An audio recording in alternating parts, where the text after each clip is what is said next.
श्री अफजल अंसारी जी।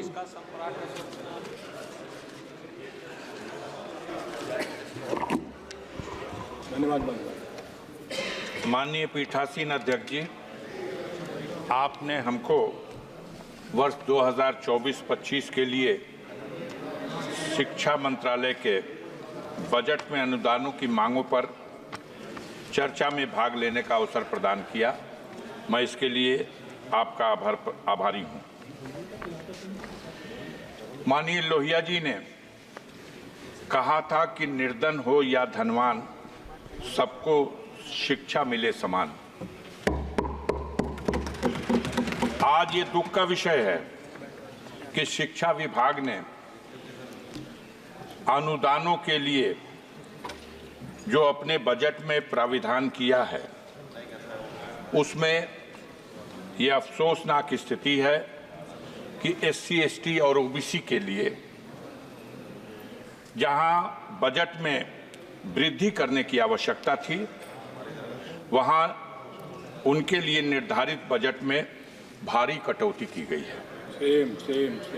और इसी क्रम में डॉक्टर भीमराव अंबेडकर साहब फाउंडेशन, एक सेकंड अभय कुमार जी, इसका बजट जो पहले से ही बहुत कम था, इससे पहले मात्र 40 करोड़ रुपया। इससे पहले भी माननीय स्पीकर जी साहब ने बताया कि जब सदस्य बात करते हैं एक हाथ जेब में ना रखें।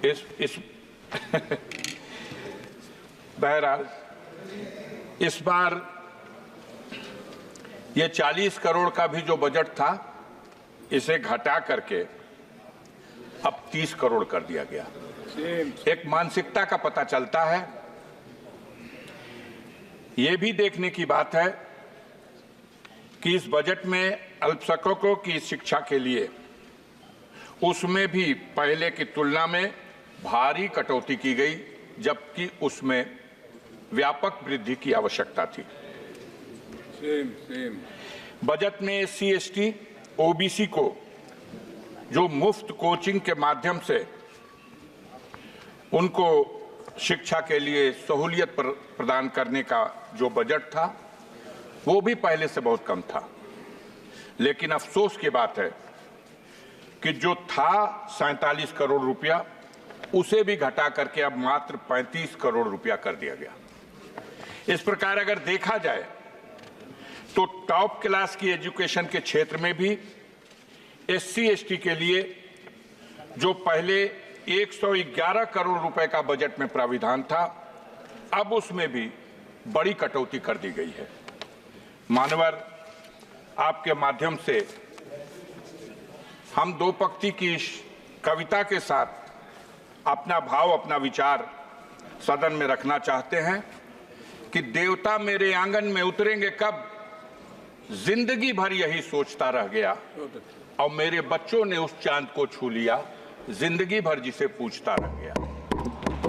आज जब दुनिया शिक्षा के माध्यम से, टेक्नोलॉजी के माध्यम से, साइंस के माध्यम से अपनी उन्नति के शिखर पर पहुंच रही है, तब हमारे देश में शिक्षा में खास तौर से जो कमजोर वर्ग है, SC, ST है, OBC है, माइनॉरिटी के लोग हैं, इनके शिक्षा के प्रति जागरूक करने और बढ़ावा देने के उद्देश्य से बजट में बढ़ाकर प्राविधान किया जाना था, जिसमें बड़े पैमाने पर कटौती की गई।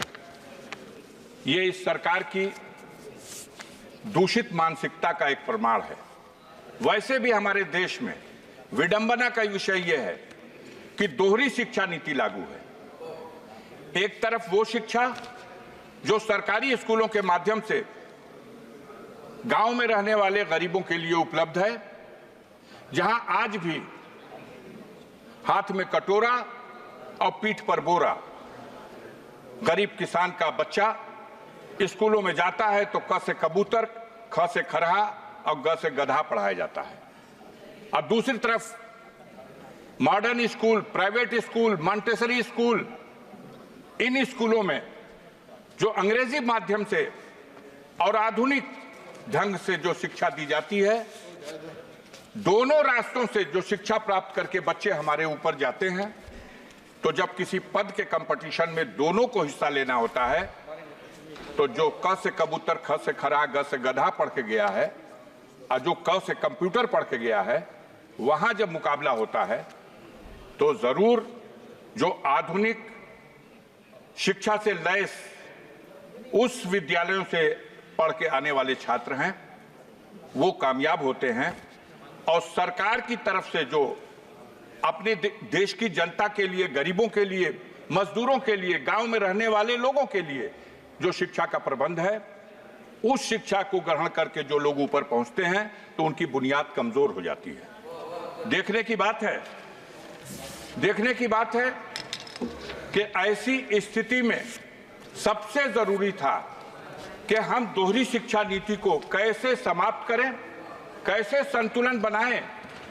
जो प्राइवेट स्कूलों की शिक्षा है वो इतनी महंगी है कि एक गरीब आदमी तो अफोर्ड कर ही नहीं सकता, एक मध्यम वर्ग का आदमी भी उनके बच्चों को 2 में, 3 में, 4 में, 5 में पढ़ने के लिए 2,000 रुपया महीना, 5,000 रुपया महीना, 4,000 रुपया महीना, और बड़ी ऊंची शिक्षा ग्रहण करने के लिए तो कोई साधारण किसान, कोई गरीब, कोई गांव का आदमी अगर अपनी हैसियत को भी बेच दे तो वो अपने बच्चों को डॉक्टर नहीं बना सकता, अपने बच्चों को उस तरह की शिक्षा नहीं दे सकता जो उसके लिए एक सपना है। मान्यवर, आपके माध्यम से इस सदन में हम आपसे ये अनुरोध करना चाहते हैं कि हमारी सरकार को दोहरी शिक्षा नीति को समाप्त करने की दिशा में पहल करनी चाहिए।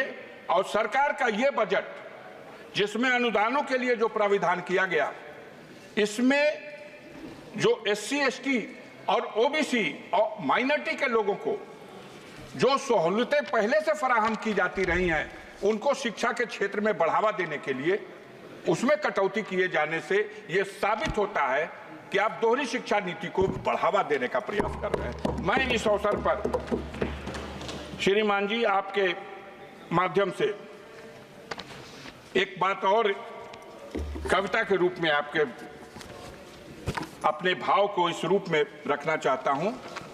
अभी बात नहीं समझ में आ रही, अभी बोल रहे थे एक सज्जन, तो वो 1 मिनट में शिक्षा की बात कर रहे थे और दूसरी तरफ सागर में चले जा रहे थे।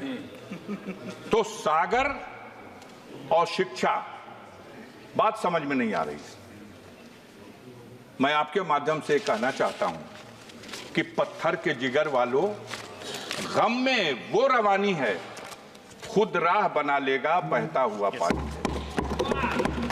और कमजोर की आहों को, मजलूम की आहों को कमजोर समझ लेना अब जालिम हुकूमत के जाने की निशानी है। यहाँ डॉक्टर राजकुमार, हमारे यहाँ सदन में डॉक्टर राजकुमार सांगवान चर्चा हो रही है। डॉक्टर राजकुमार सांगवान जी। मैं अरे मान्यवर, धन्यवाद अध्यक्ष महोदय। नहीं, बहुत समय दिया। धन्यवाद अध्यक्ष महोदय, मुझे शिक्षा मंत्रालय के बजट की अनुदानों पर चर्चा में बोलने का अवसर दिया। माननीय अध्यक्ष महोदय, आज